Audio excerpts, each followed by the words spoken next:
to whatever the land, the area is in, both in terms of environmental sensitivity, but also in terms of its remoteness from the sources of power or whatever. Well, obviously we're right here. Yeah, we've done this so we can... Sure.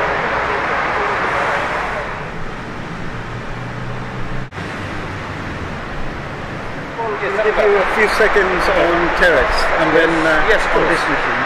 Terex in construction equipment is about 1.6 billion last year in US dollars and so out of a total of about 8.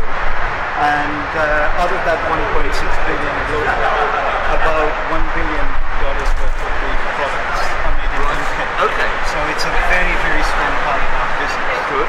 We have 2 production plants, one in Motherwell and one in Coventry. Right. Coventry one is about 500 people. Motherwell is more or less the same. Okay. And in both, about 50% are people. In Coventry, we make this, which is our smallest product made in Europe, in Right. UK. Okay. These are very innovative. These are very much UK products which are slowly being taken on abroad, starting with Europe and going forward. So this is, again, like tobacco, is something which starts in the UK and other people start what I've been impressed by is not only the range of things that happen here within your sector, but also, I mean, some of the examples like Perkins and Terex, who are clearly good specialists in their own field. What are the sort of export numbers that we're talking about? Well, I understand it's actually very high. It is, yes. You know, I have some member companies that export 100% of what they produce in the UK, and our average is well in excess of 75%. And for an industry that's worth probably about $8.5 billion to the UK economy, because you know, even now just kind of recovering post-recession, we still account for something like 50,000 jobs. Yeah. So we sometimes think we're a little bit neglected, but I think we have a great record of manufacturing. Well, I've been very impressed by both the smaller businesses and some of the big names, obviously JCB, we all know, Perkins, well known, but also some of the smaller roles as well.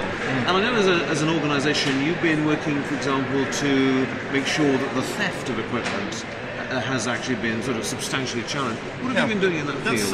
That's been a big success for us because about 5-6 years ago we were encouraged by the Home Office to look at the issue of plant theft because there were several £100 million worth of items of equipment that are being stolen each year. And working with them, working with the insurance industry, with my members and other stakeholders, we introduced something called the CEA scheme, which was a plant registration and marking scheme. And whereas if you were unfortunate enough to have your excavator stolen 5 years ago, you'd have had a 1 in 20 chance of that being recovered.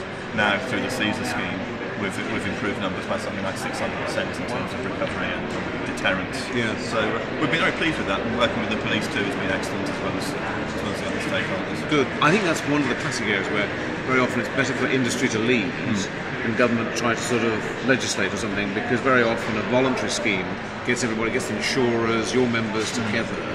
And just one of the other thoughts that have been struck me is the way in which, for example, the innovation has been taking place. One of the classic problems of urban work, needing to be working in a very small footprint. I mean, the innovation levels seem to be quite strong. Are there any, I mean, what would you say the sort of approach to research and development is in the UK construction equipment market? Well, I think we've been relatively strong, but the messages I get from my members, and for example, we had a conference yesterday of 150 of my members just down the road from here.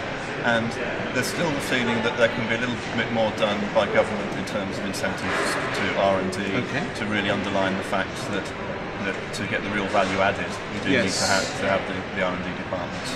But you've seen today just some ideas like companies like Niner Cars, where new materials are being introduced into the industry.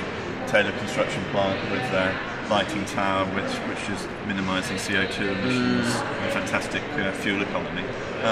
And those are two companies, quite small companies, that are really very innovative in what they do. Well, I was really struck with the substantial improvement in energy efficiency with the eco-lights.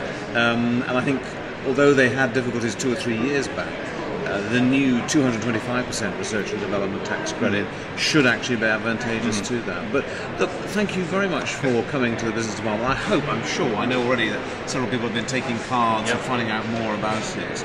But I mean, I've been really impressed with what the sector's doing, and you're doing. Well, you know, we enjoy working with BIS, UKTI.